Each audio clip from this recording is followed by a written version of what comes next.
যখন ইউসুফ নবী 7-8 বৎসরের ছেলে স্বপ্ন দেখেছে, আব্বাকে বলছেন কি, নিজের বাপ ইয়াকুব নবীকে সকালে বাপের কোলে বসে বলছে, আব্বা আমি রাতের অন্ধকারের স্বপ্ন দেখলাম। কি স্বপ্ন?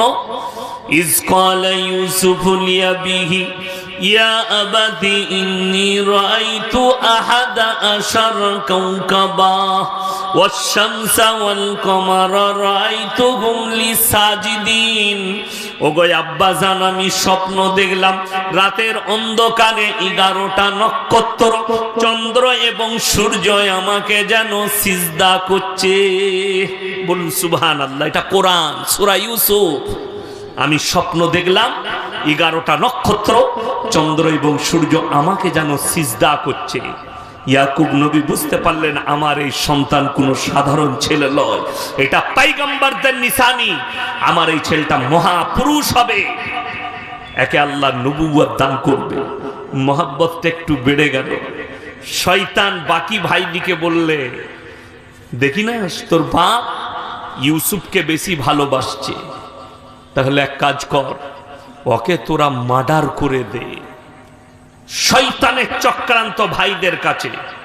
কিন্তু বাপ ছাড়ে না ইউসুফকে। বেটারা বললে, আব্বা একবার আমাদিকে দেন, ইউসুফ আমাদের ভাই, আমরা ছাগল চড়াতে যাব জঙ্গলে, ইউসুফকে নিয়ে যাব, আমরা এতগুলো ভাই আছি, দেখভাল করব, অসুবিধা নেই। সাথে করে নিয়ে গেল। ভাইদের মধ্যে দ্বন্দ্ব দাঁড়ালো জঙ্গলে গিয়ে। কেউ বলছে মার্ডার করে দে, কেউ বলছে কুয়োর মধ্যে ফেলে দাও। সেই ভাইদের ভোট হলো, ভোটে বেশি সংখ্যক বললে মারার দরকার নাই, কুয়োতে ফেলিয়ে দে, এমনি মরে যাবে, মার্ডার করার দরকার নাই। ইউসুফ নবীকে কুয়োর মধ্যে ফেলা হয়েছে, আল্লাহ হেফাজত করেছে। এতটুকু চোট লাগেনি ইউসুফ নবীকে।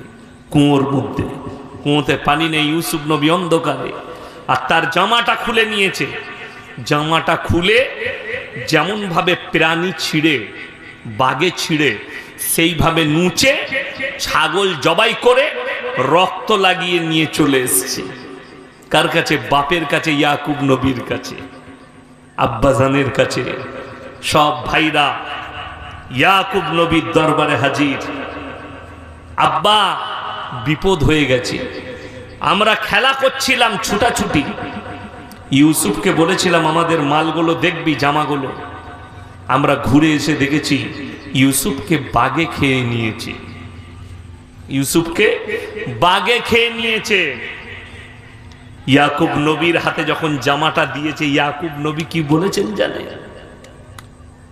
ইয়াকুব নবী চোখে পানি, কাঁদতে শুরু করেছেন, কাঁদতে সন্তানের জন্যে। ওয়াজাউ আলা কমিসিহি বিদামিন কাদিব ক্বালা বাল সাওয়ালাত লাকুম আনফুসুকুম আমরা ফাসাবরুন জামিল আল্লাহুল মুস্তাআনু আলা মা তাসিফুন। হাতে জামা নিয়ে ইয়াকুব নবী কাঁদছেন ইউসুফের জন্যে। আমার সন্তান যেখানে আছে আল্লাহ যেন হেফাজত করে। ইয়াকুব নবী বুঝতে পেরেছেন আল্লাহ নবীদিকে কখনো যারা পয়গম্বর হবে তাদেরকে বেত্রাঘাতে মৃত্যু দিবেন না, তারা বিপদে মারা যাবে না, কোনো বাঘ শিয়ালে কুকুরে তাদেরকে কোনো প্রাণী খেতে পারে না। যেহেতু ইয়াকুব নবী, আমার ইউসুফ এমন স্বপ্ন দেখেছে, এটা নবীদের নিদর্শন। পয়গম্বর তাকে বাঘে খেতে পারে না। আল্লাহর কাছে কাঁদতে লাগলেন, আল্লাহ ফাসাবরুন জামিল আল্লাহুল মুস্তাআন আলা মা তাসিফুন। আল্লাহ তুমি আমাকে সবর দাও, আমার সন্তানের তুমি হেফাজত করো। এই দোয়া করেছেন ইয়াকুব নবী সন্তানের জন্য। শয়তান ধোঁকা দিয়েছে, যাও মেরে দাও, মার্ডার করে দাও, কুয়োয় ফেলেছে।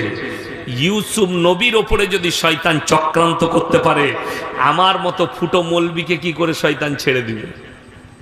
আমার কথা ছেড়ে দাও, তোমার মতো যুবক যুবতীকে কি করে শয়তান ছেড়ে দেবে? মেলাতে জানেন 3টে দুটো নারী, একটা নারী আর একটা পুরুষ যদি নির্জনে হাজিরি দেয়, তৃতীয় নম্বর যে আছে তার নাম হচ্ছে শয়তান। নির্জনে একটা নারী আর পুরুষ, পর নারী পর পুরুষ এক কাছে হওয়ার শরীয়তে জায়েজ নেই, হারাম।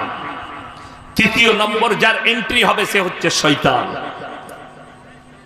অনেক দোকানদার আছেন যারা দোকান দিচ্ছেন, তারা মনে মনে ভাববেন এই মৌলবি তো আমাদের বাজার খারাপ করছে, এই মৌলবি তো আমাদের ব্যবসা তুলে দিতে চাইছে। না, আমি তোমার ব্যবসা তুলতে চাইনি। তা না হলে মানুষ জিলেবি খাবে, মানুষ একটু পকোড়া খাবে, মানুষ একটু চা খাবে। সেই দোকানগুলো বসান আর মাইকে অ্যানাউন্স করে দেন যে কোনো মহিলা কোনো দোকানে যেতে পাবে না, কোনো মহিলা কোনো দোকানে যেতে পাবে না। আরে দুঃখ লাগে, বেদনা লাগে যে একটা মেয়ে সে জলসার নাম করে বাড়ি থেকে বের হয়েছে, জলসা শুনবো, হাদিস কোরআনের কথা শুনবো, কিন্তু তার আড্ডা হচ্ছে কোথায়? মেলাতালায়। আমি ওই গাড়িতে শুয়েছিলাম, মসজিদে মশা কামড়াচ্ছিল, আমি গাড়ির সামনে সিট ফেলিয়ে শুয়েছিলাম। কতগুলো মানুষ, মেলা ঘোরা হয়েছে মেয়েদের, ভ্যানিটি ব্যাংক কাঁদে আর সব মাল নিয়ে হেঁটে হেঁটে বাড়ি চলে যাচ্ছে। তাহলে তাদের উদ্দেশ্য জলসা শোনা হলে শেষ দোয়া পর্যন্ত থাকতো এখানে, যে হাদিস আর কোরআনটা শুনে যাব। একটা নসিহত শুনেনি, একটা জলসা শুনেনি। বড় কষ্ট লাগে, দুঃখ লাগে। আপনি বলছেন আমি মুসলমান, আপনার কাছে হারাম জিনিসগুলো হালাল হয়ে যাচ্ছে, আল্লাহর রাসূলের হাদিস। আপনারা কি মনে করছেন দাজ্জাল আসবে? দাজ্জাল আপনার শামসিতে আসবে, দাজ্জাল গাজলে আসবে, দাজ্জাল মালদাতে আসবে না। দাজ্জাল আসার পূর্বে তার সৈন্য তৈরি হয়ে যাবে। আর রাসূলের হাদিস তোমরা দেখতে পাবে, যখন মুসলমানের কাছে হারাম জিনিসগুলো হালাল হতে শুরু করবে, তখন জানবে দাজ্জাল আসার সময় হয়েছে। আর যে মুসলমান হারাম জিনিসগুলোকে হালাল করে নিবে, এইগুলোই হচ্ছে দাজ্জালের আসল সৈন্য। যেহেতু দাজ্জাল আসার পূর্বেই এই ব্যক্তি তো নিজের ঈমানকে হারিয়ে ফেলেছে। আমার বন্ধুগণ, আমার ভাই, অনুরোধ করে বলছি, ইমানদারির সঙ্গে বলুন তো, আজকে মুসলমান নিজেকে মুসলমান বলে দাবি করছে, আজকে সত্যিকারী কি আমি মুসলমান? সত্যিকারী কি আমি ঈমানওয়ালা? আমার ঈমান কতটুকু আছে?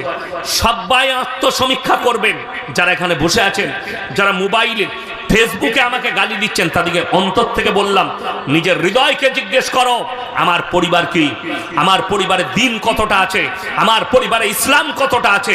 আমার স্ত্রীর মধ্যে দিনদারি কতটা আছে? আমার সন্তানের মধ্যে দিনদারি কতটা আছে? আমি তো লোকের কাছে বুক ফুলিয়ে বলছি আমি ইয়াসিন, আমি ইমানদার, আমি আপনার কাছে বক্তব্য দিচ্ছি। এই মোবাইলে রেকর্ডিং চলছে, আমি চ্যালেঞ্জ ছুড়ে বলে গেলাম, আপনারা যেমন আমাকে মোবাইলে চিনেন, গোটা পশ্চিম বাংলার লোক, আমি তো সব জায়গায় দাঁড়াতে পারি না। হিন্দু, মুসলিম, জৈন সবাই চিনে আমাকে, আমি সব জায়গায় দাঁড়াই না। আমার দাঁড়ানোর স্থান আছে, জায়গা আছে, সেই জায়গায় দাঁড়িয়ে চা খাই। আমার বর্তমান টাউনে হিন্দু থেকে মুসলিম এমন কোনো দোকানদার নেই যে আমাকে চিনে না। আমার বাজারে এমন কেউ নেই যে আমাকে চিনে না।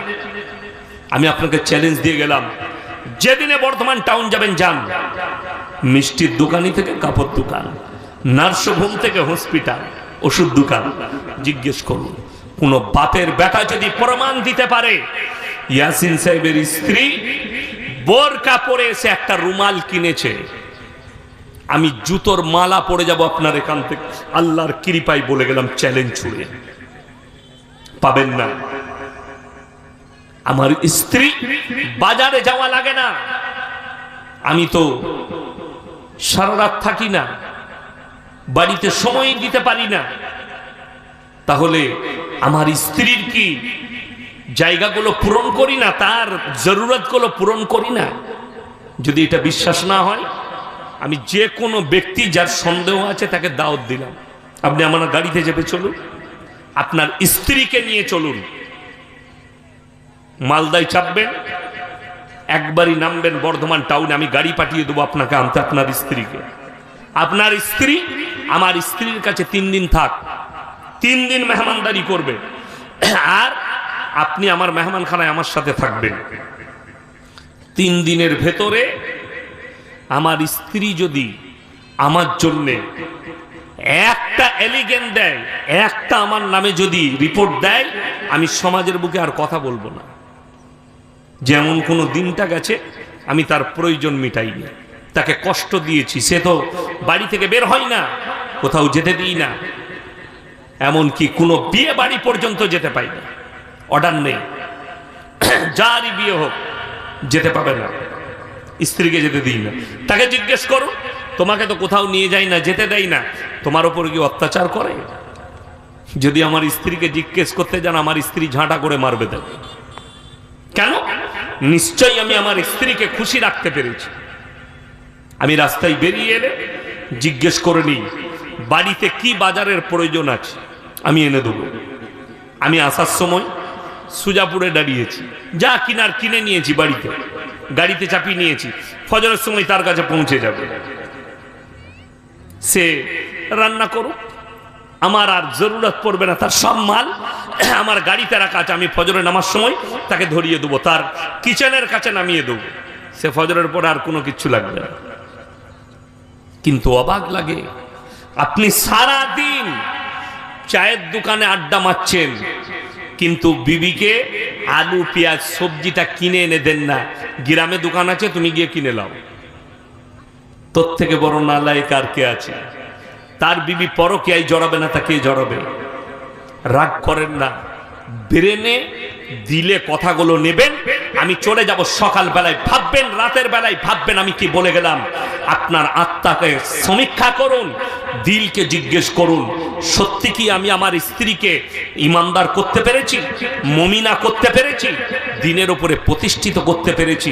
তা না হলে আজকে বলুন, একটা মুসলমানের কাছে সুদ কখনো হালাল হতে পারে? এ কথা বলেন, সুদ হালাল না হারাম? হারাম। আপনি বলুন ইমানদারির সঙ্গে, এই থানাটা কোন থানা? গাজল। গাজল থানায় একটাও মুসলমান তাইলে সুদ খায় না, তাই তো হারাম যখন। কথা বলে না। আমি কিন্তু গোল আলু বক্তা নয়। কালকে দেখলাম কমেন্টে এক হারামখোর লিখেছে, তুমি যে জলসার স্টেজে সুতি থানায় আদায় করছিলাম, মাদ্রাসার জলসা, চাইছিলাম টাকা, অনেক লোক দিয়েছে, তো একজন কমেন্টে লিখেছে, তুমি কি জিজ্ঞেস করে নিয়েছ টাকাটা সুদের টাকা দিচ্ছে না মদের টাকা দিচ্ছে? আচ্ছা বলুন তো, আমি বর্ধমান জেলা থেকে এখানে এসেছি, আমাকে দাওয়াত দিয়েছে, আমাকে মেহমানদারি করাবে কারা? কমিটি করাবে না করাবে না? আচ্ছা, কমিটি মুসলমান না মুসলমান নয়? মুসলমান। তার উচিত, ইয়াসিন সাহেব আমি কেউ কি চিনি না, আপনারা সবাই আমার ইমানি ভাই, দাওয়াতি ভাই, সবাই ইমানদার আমার কাছে, সবাই ভালো, আমি কেউ কি চিনি না।